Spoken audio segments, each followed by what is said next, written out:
अपने सर पे हाथ रख के कहिए, मैं आशीषित हूँ, मैं सुपर ब्लेस्ड हूँ, मैं दीर्घायु से आशीषित हूँ, मैं अच्छे हेल्थ से आशीषित हूँ। प्रभु मुझे दीर्घायु देता है, मुझे अच्छा स्वस्थ देता है, मैं सुपर ब्लेस्ड हूँ। परमेश्वर मुझे दीर्घायु से आशीष करता है, परमेश्वर मेरे घर को आशीर्वाद करता है, मेरा परिवार आशीषित है, मेरा घराना आशीषित है, मेरी नौकरी आशीषित है, मेरे बच्चे आशीषित है, मेरा परिवार आशीषित है, मैं आशीषित हूँ। I am super blessed. मेरा घर आशीषित है, मेरा परिवार आशीषित है, मेरे कलीग आशीषित है, मेरा स्तर भवन आशीषित है। I am blessed, I am blessed, I am blessed, I am blessed, I am blessed, I am blessed, I am blessed. मैं आशीषित हूँ, मैं आशीषित हूँ, मैं आशीषित हूँ। आमेन। वचन जबरदस्त सीखेंगे और जानेंगे। कितने लोग वचन के लिए तैयार हैं? Okay, God bless you. तो जरूर से एक दूसरे को बोलो, जय यीशु। आप आशीषित हो। बोलो, प्रभु में सुंदर हो। हाँ, प्रभु में आशीषित हो। आप जवान हो प्रभु में। और जो नहीं हंस रहा है, मुझसे पर्सनली मिलना। ओके। अरे भैया, आप खड़े क्यों? आप बैठ जाइए, ठीक है। God bless you. ओके, हम लोग निकालेंगे न्याय की पुस्तक, न्याय जजेस की बुक को निकालेंगे। न्याय की पुस्तक ओल्ड टेस्टामेंट वाले लोग में है, इसको निकालेंगे। ओल्ड टेस्टामेंट में है न्यायों की किताब।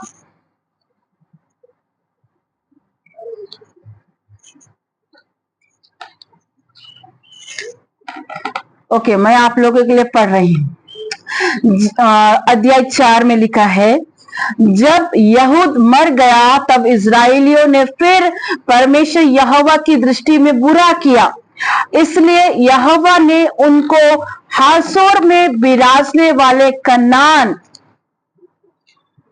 कनान के राजा याबीन के अधीन कर दिया, जिसका सेनापति सिसरा था, जो अन्य जातियों के हरोशेत का निवासी था। तब इजराइलियों ने यहोवा की दुहाई दी, क्योंकि सिसरा के पास लोहे के 900 रथ थे और वह इजराइलियों पर 20 वर्ष तक बड़ा अंधेर करता रहा। उस समय लापिदोत की स्त्री दबोरा, जो नबिया थी, इजराइलियों का न्याय करती थी। वह अप्रेम की पहाड़ी देश में रमा और बेतल के बीच में दबोरा के खजूर के तले बैठा करती थी, और इजरायली उसके पास न्याय के लिए जाया करते थे। उसने अबीनोम के पुत्र बराक को कादेश नप्तली में से बुलाकर कहा, क्या इजराइल के परमेश्वर यहोवा ने यह आज्ञा नहीं दी कि तू जाकर ताबोर पहाड़ पर चढ़ और नप्तालियों और जबलनियों में के 10,000 पुरुषों को संग ले जा। तब मैं याबीन के सेनापति सिसरा को रथों और भीड़ भाड़ समेत किशोर नदी तक तेरी ओर खींच ले आऊंगा और उसको तेरे हाथ में कर दूंगा। बराक ने उससे कहा, यदि तू मेरे संग चलेगी तो मैं जाऊंगा, नहीं तो नहीं जाऊंगा। उसने कहा, निसंदेह मैं तेरे संग चलूंगी, तो भी इस यात्रा से तेरी कुछ बड़ाई नहीं होगी, क्योंकि यहोवा सिसरा को एक स्त्री के अधीन कर देगा।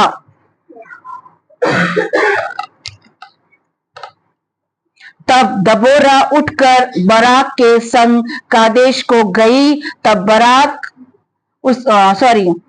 बराक ने जबूलून और नप्ताली के लोगों को कादेश बुलवा लिया और उसके पीछे 10,000 पुरुष चढ़ गए।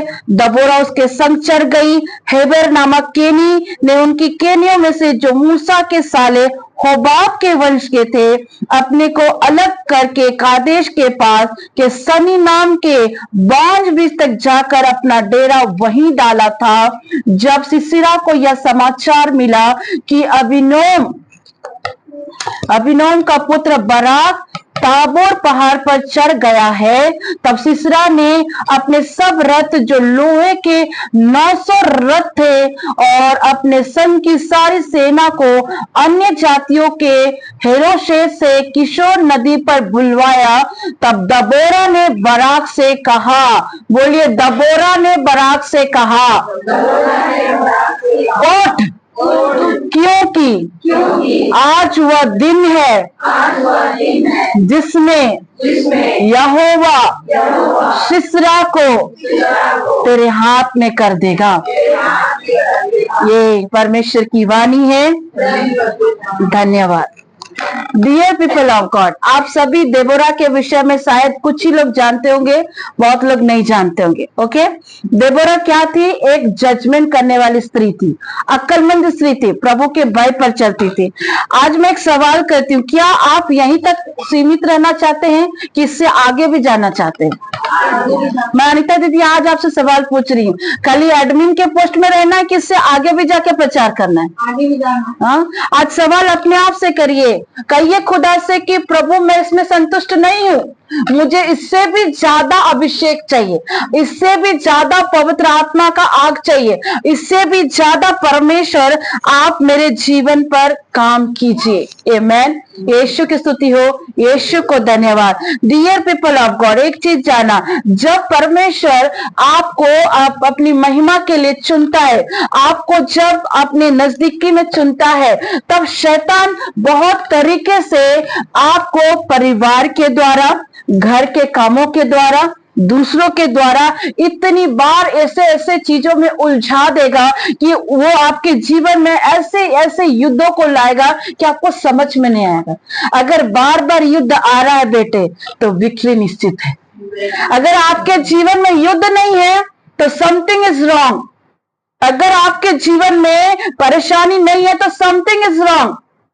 अगर युद्ध बार बार आ रहा है, बार बार कुछ भी दिखा दे, ऐसे मान लेंगे क्या? ऐसे मान लेंगे?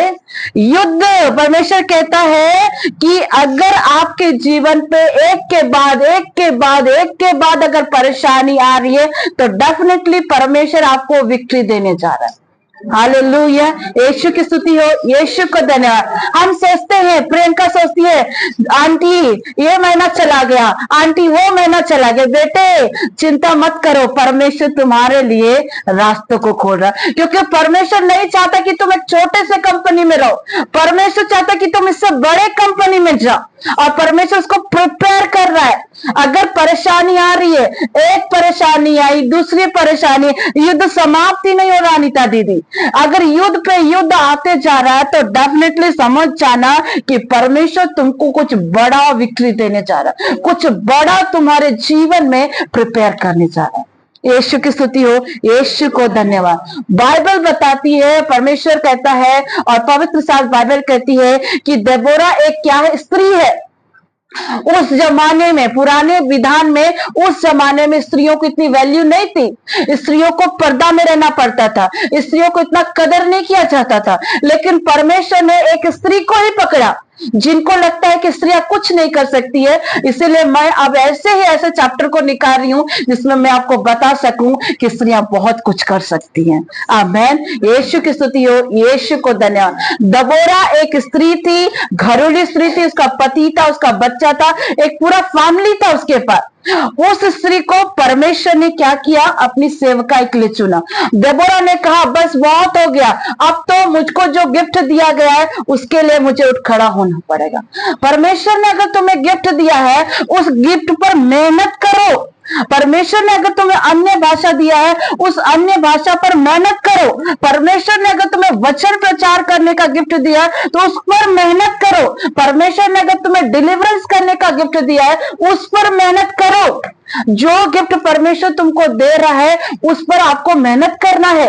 आपको गिफ्ट मिला और आप मेहनत नहीं कर रहे हो, संसार के प्रॉब्लम, घर के प्रॉब्लम को देख करके अगर आप शांत बैठ जा रहे हैं तो फिर बेकार है। तब तो शैतान आपको और उलझनों में फंसा देगा और फंसा देगा। परेशानियां सबके जीवन में, प्रभु अगर आपको कोई गिफ्ट दे रहा है उस पर आपको मेहनत करनी पड़ेगी, आपको प्रभु के साथ बैठना पड़ेगा।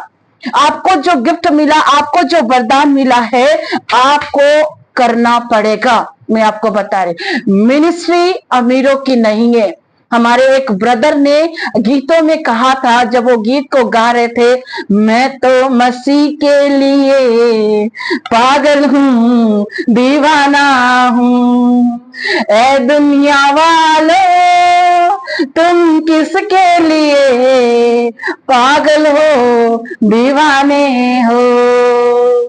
मैं तो मसीह के लिए पागल हूँ, दीवाना हूँ। एक मसीह के लिए आपको पागल होना पड़ेगा, पागल होना पड़ेगा। मिनिस्ट्री अमीरों का काम नहीं है। समी ब्रदर कहते हैं मिनिस्ट्री अमीरों का काम नहीं है, ये गरीबों का, जो परमेश्वर के प्रति गरीब है, भूखे हैं, उनका काम है। अगर प्रभु ने आपको दिया, मैं एक चीज कहती हूँ, मुझे मरना भी पड़े तो भी मैं प्रभु के सुसमाचार को सुनाने से पीछे नहीं हटूंगी।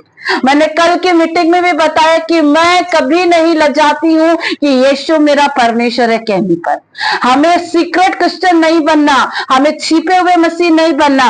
जब आप प्रभु को ग्रहण कर लेते हैं तब आप ये दिखाते कि आप संसार को हरा चुके हैं और आपको परमेश्वर ने संसार के ऊपर रखा है। आमीन। यीशु की स्तुति हो, यीशु को धन्यवाद। ये स्त्री घरोली थी, लेकिन जब इसके ऊपर परमेश्वर एक अनॉइंट को दिया तो वो बोली अब मैं चुप नहीं बैठूंगी, अब मुझे प्रभु के लिए मेहनत करना पड़ेगा। मैं घर भी देखूंगी, परिवार भी देखूंगी और प्रभु के लिए मैं मेहनत भी करूंगी। लेकिन आप अगर ये एक्सक्यूज देते हैं कि सिस्टर जी घर का काम है, बच्चे का काम है, ऑफिस का काम है, तो सॉरी, ये आपके लिए नहीं है, ये आपके लिए नहीं। परमेश्वर कहता है जो मेरी सेवा करता है उसे सब कुछ पीछे छोड़ना पड़ेगा, उसे सब कुछ पीछे छोड़ना पड़ेगा, तभी आप प्रभु की सेवा कर सकते हैं। लेकिन आपकी नजर घर के धन संपत्ति पर भी है, इधर भी है, इधर भी, तो आप नहीं कर सकते, नहीं कर सकते। प्रभु कहता है, परमेश्वर ने एक जगह एक लड़के को कहा मुर्दे को मुर्दा गाड़ने दे और तू मेरे पीछे हो ले।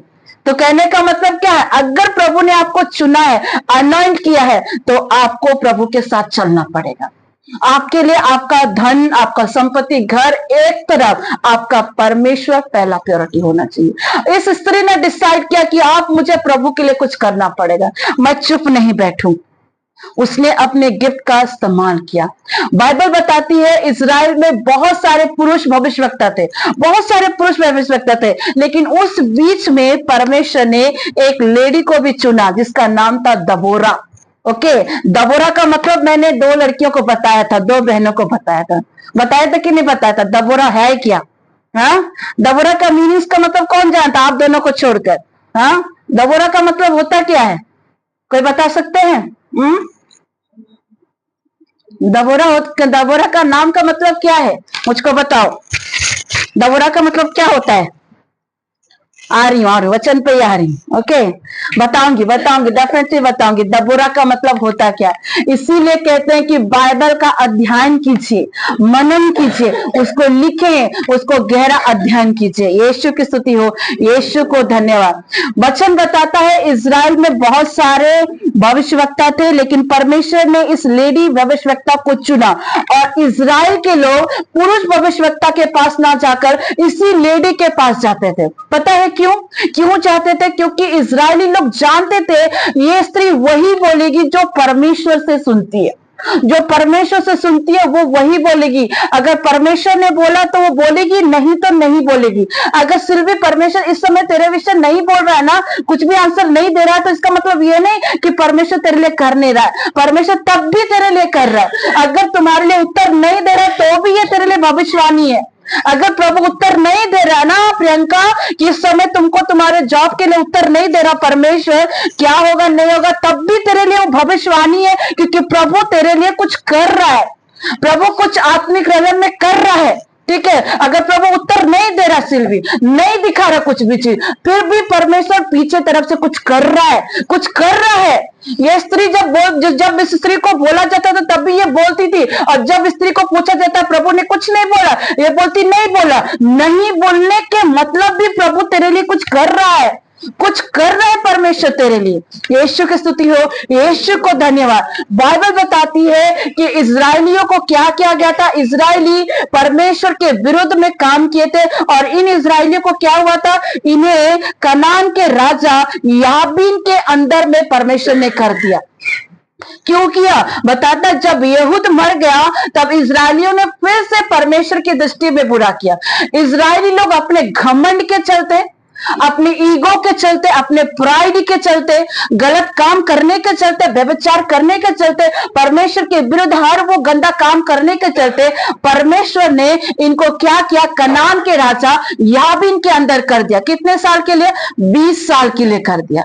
मैं आपको बता रही, पाप आपको परमेश्वर से दूर करता है। परमेश्वर आपको दूर नहीं करता, आप पाप करते हैं इसलिए आप खुद परमेश्वर से दूर होते हैं।